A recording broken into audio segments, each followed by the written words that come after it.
Right in the heart of a silver bullet. Yeah. I think they plotting on man. Don't wipe their feet when they enter the lab. I feel a cold stare. Regardless of all the dirty stuff that I've done, bro, the one thing that hurts me the most that I pay for every day, bro, there was a young cat that was trying to get put on the hood, right? Mm-hmm. And just riding around smoking dust, it was something that just came up and said, hey, you know what we're going to do? You want to get on? You're going to snatch your purse. Mm-hmm. Right? We went to a shopping center. They got all these old white ladies walking out with their purses, but don't mess with them because we knew. Mess with them white folks, they'll put your ass up under the jailhouse. An old black lady came out with her purse. We said, there she goes. She got that check in there. And man, that youngster got out and he snatched that purse and that woman held on to that purse. No! And he drug her until she let it go. Mm-hmm. That haunts me every day. So people, my doctor, I went and said in my doctor office the other day, and my doctor say, you paid for a lady groceries in Walmart the other day? I say, oh, I do that all the time. She said, no, look. She showed me the picture. I said, oh, yeah. She said, why you did that? And I told her the story. I say, I have remorse for what happened to that old lady that day. And I try to always pay for old folks stuff when I see them because that hunts me more than me pulling the trigger on somebody. Yeah. The way she held on to that purse, that was her pride. That was her livelihood. That was everything. We stole that from her, bro. And that hunts the hell out of me more than anything that I ever done. That hunts me more than anything. Survival guilt. I don't really deal with that side of it because I know that God called me. There you go. That's why I say when God called. The biggest question is when God called, will you answer? Yeah. What's good, man? Being a gangster ain't worth it. Like, a lot of y'all, like, and it ain't even just being a gangster, but just being dysfunctional or degenerate or whatever, right? Because what happens is, I'm glad he told the story, but think about how old he was when he did it and how old he is now. And he said it haunts him. I get it. I get it. I definitely get it. But it points to a few things we've talked about a long time ago. You know, one, told y'all like that street mentality is self-hating because let's not mess with them white folks. Let's get somebody grandma. You know what I'm saying? That's a thing. The other part, you know, is a lot of y'all don't realize, the things that haunt people in general. Some of y'all don't realize like people did things like this. People stole cars and wrecked the car and hurt somebody, hurt a bystander. People decided they was going how can I say that? Slide on the ops. How about that? And they hit a kid or hit somebody's mother, father, or something like that, who has nothing to do with it. And then it's just like, y'all don't talk about that. Same thing when a lot of y'all who have that, oh, it's fun to be a drug dealer. Y'all don't talk about sometimes some of y'all have gotten those situations where you was dealing drugs to somebody's parent and the kid looking at you like, man, you and it's like, I did all this for a couple of okay. Y'all don't talk about that part. Or taking advantage of somebody's mother or sister, while the kids in the house and they got to deal with it and hear it, and y'all, and it's like, yeah, I was doing this and doing that, and some of y'all, are, I ain't gonna call y'all psychopaths or sociopaths, but y'all enjoy that stuff. So there are people who have remorse and there are people who are like, man, that was fun. But see, with the people, from my experience, the people who have fun doing stuff like that, if y'all ever seen Tombstone, the movie Tombstone, there's a guy who he was a coward And every time the guns came out, oh, I'm sorry, I'm sorry, I'm sorry. Oh, I ain't got no gun. I can't do it. I can't do it. I can't do it. Somebody don't shoot me. He was one of them cats. That's the people that is having so much fun generally. Generally, you know. But like there's a guilt involved, even in that concept when he was talking about like I know back in that time because he's older. If that grandmother had a grandson that was really in the streets, he probably would have did something to him. Probably would have did something to him. And sometimes, it's even that because um, just because you have a issue with somebody does not mean you're gonna win if you get the drop on them, right? And there are people out here who did something dirty, got confronted for what the dirt that they did, and they did something to the person confronting them, you know, and it's like, so you double wrong, you know what I mean? And then it's like, man, I can't believe I just did this to this person after I did this to this person.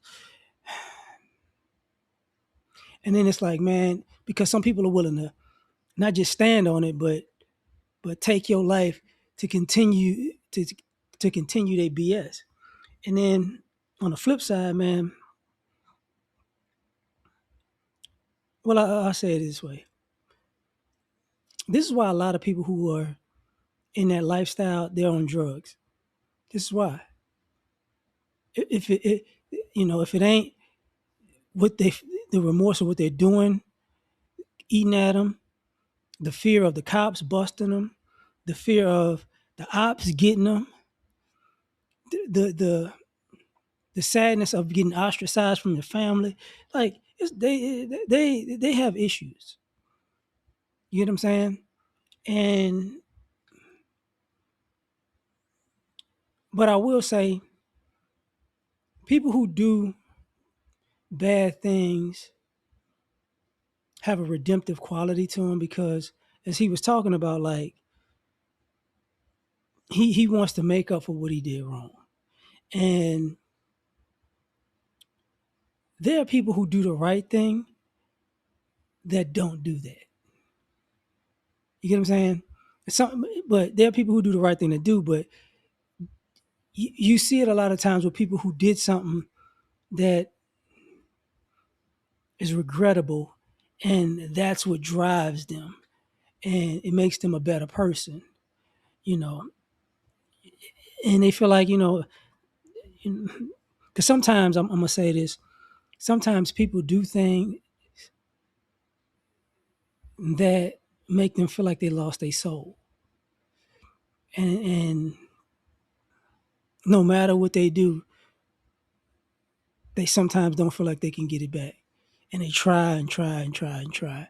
And to me, that's a great quality. You know what I'm saying? You could have done wrong in humanity, but the concept of let me do something to better humanity, that's a dope thing. Uh, I'm a user person. It's really not like that, but you remember when Ray Lewis and his friends got into that situation at Atlanta and the guy lost his life? Ray Lewis had a quote. He said basically, if this is what y'all gonna paint me as, I'm gonna show you with the time that I got, the rest of the time that I got, basically, that I'm gonna show you who I am as a good person. And he sure enough did it. He sure enough did it.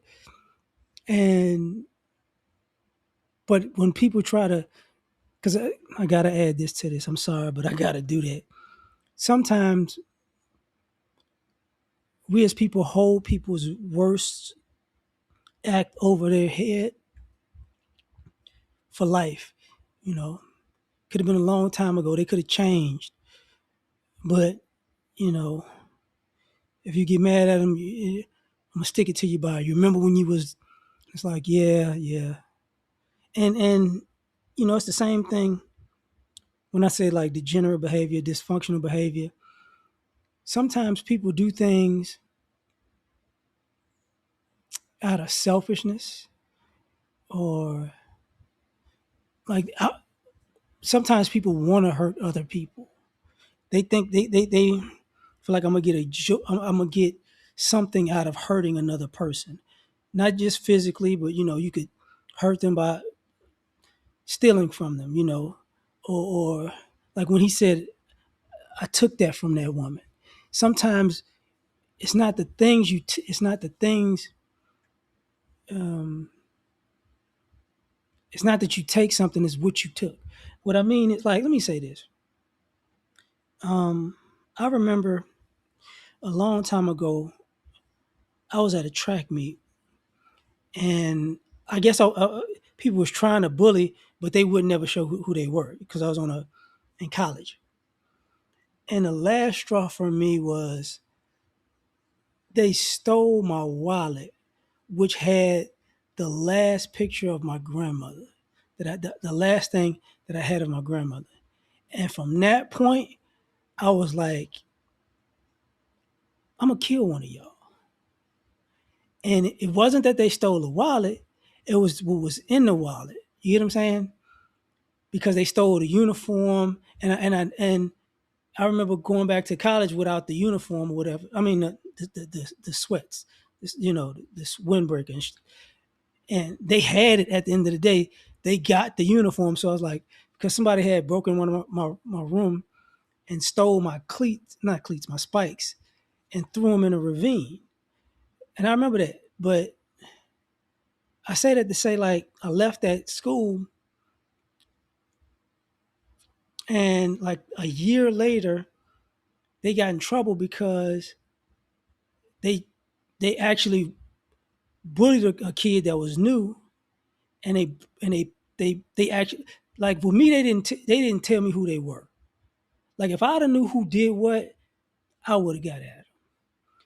But so when I left, basically they picked on the people that I guess was messing with me, messed with another kid, but they they got into a fight and broke his orbital bone, and his family sued. There's a whole debacle, right? And I was like, I'm like, yeah, but that caused like the coach to get in trouble and all that type of stuff. So the person who did it, I know they like, man, that's messed up. I'm sorry, but truth be told, when you do stuff and you keep, and I say that because what happens is if you out of pocket and you enabled, it's going to keep escalating into the point where the situation blows up. And I say that to say this, like, in that same time period in college, me and my friends took in a friend, and he stole from me. And I never forget the way I hunted that boy down. And basically, he went to another friend's room and barricaded himself in the room and put um,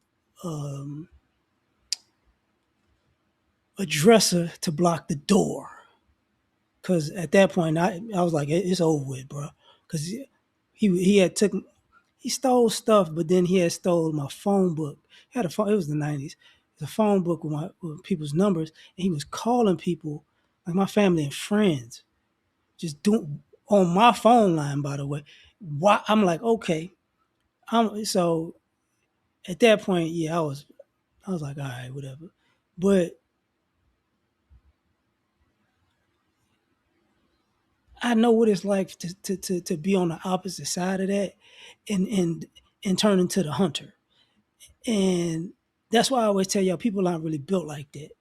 They do stuff, but they're not really built like that. And I've been around enough people who was in the streets who